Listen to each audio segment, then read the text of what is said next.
nice to see so many people here.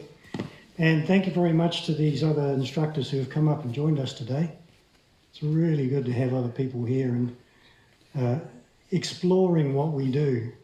As Duncan says, I've gone off on tangents and I've developed a thing called quiet confidence, which is really breaking all this martial arts information down and relating it to our body structure, our stacking and our space, so we can get a little bit more comfortable in ourselves.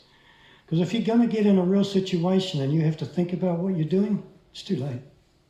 It's got to become natural. It's got to be something that feels good for you. And that's why all martial arts are good and all martial arts are bad. You've got to find the one that suits you and allow it to become natural. All right? So all the good top instructors I talk to don't have to think about it. They just do it. It's body memory, or it's in the reptilian brain. So the exercises I do, and coming back to what you're saying today, everything on the mat is an exercise. Okay, it's a process of learning. It's a safe place for you to explore, and then it's a safe place to push those boundaries and see what happens when we push them.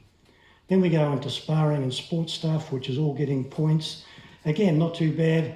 Real life, when I was doing live sword training with a real sharp sword, you know, it didn't matter how good you were. If you made a mistake, you were dead. There was no second, I'm going to get bruised and come back. With a sword, you're dead. So you had to get rid of your ego. You had to get rid of this idea that you're going to be better than someone else. All you can do is be as good as you are at that point in time. And if you died, that's what happens. So it changed my whole perspective of what I'm trying to learn. So what I'm trying to learn really is, how do I get back into myself? How do I understand myself? And how does that relate and connect to other people?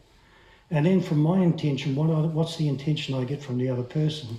And from there we can escalate to whatever angle or degree we wish to go to. So today I'm going to probably explore a little bit about your posture. I was going to talk about one of the elements is timing. But today I've heard about structure, and the other thing with structure is weight underside. What is weight underside?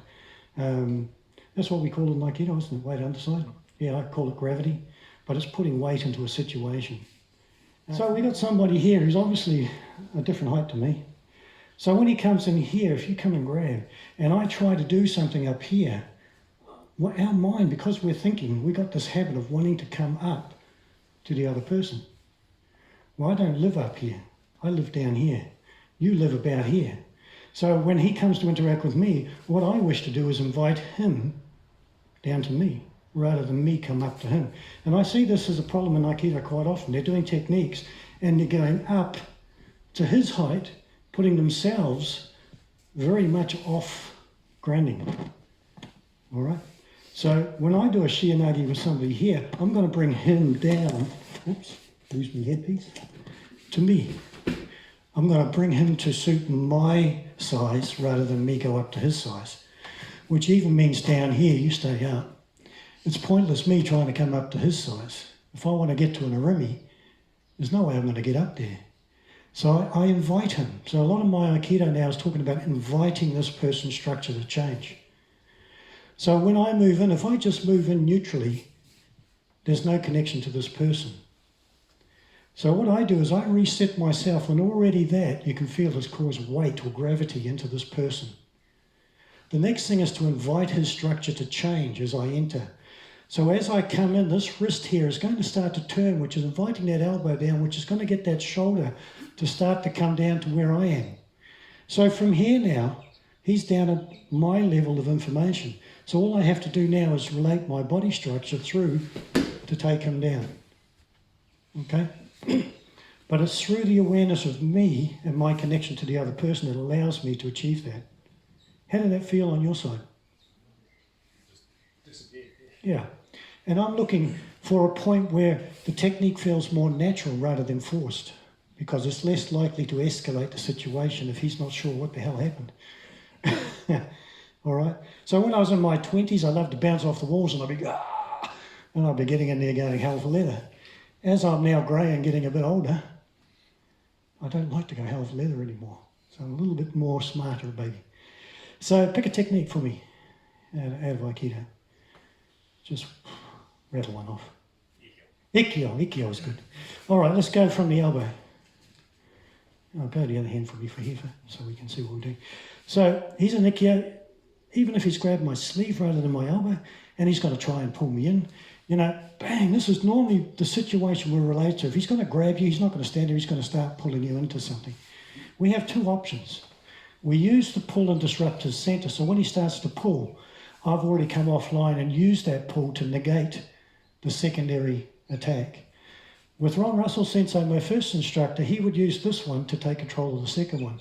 So as he starts to pull and that punch wants to come in, this is already come through. This is already been set up to redirect the second attack. All right? But again, a lot of this stuff, excuse me, is about us understanding where we are in space and time. So let's break this down to an Ikkyo. Ikkyo for me is not just pulling on the arm, okay? For me, it's a skeletal structure. This shoulder joint wants to steal his spine or wants to disrupt his structure. So if I go up and just do an Ikkyo like this, I'm not really affecting his structure, am I? You can't. It's not really effective. I want this shoulder to roll down the front of his body. So I want the person to come down through his shoulder joint, taking away his spine and asking his body to collapse. Interesting? Yeah? So let's look at this one. And the reason I like the sleeve is because if he's directly on my arm, then I have more direct feeling of his posture. But through here in the material, I've got to try and utilize the material to feel my connection to this person. And I want to take up the slack and I want to weight this foot. So this foot now is more difficult for him to lift, which means this side of his body is pretty much neutralized and I only have to monitor that side of his body. So the next thing I want to do is not stand here, like Duncan Sensei was saying earlier. Oh, hang on, I'll do Ikkyo. Now I've just been pummeled to the ground. So the safe place is always on the outside. So if I'm on the dead side or the outside, I want to be out here. But my initial focus is that that shoulder joint is distorting his skeletal structure or his spine. And I can do this from the front or the back. If I'm going to do it from the front, my hip's going to come in and I'm going to drop weight this way. If I want to do it from the back, here, then I'll drive in from behind and take him through this way. So, excuse me, playing with your wires again.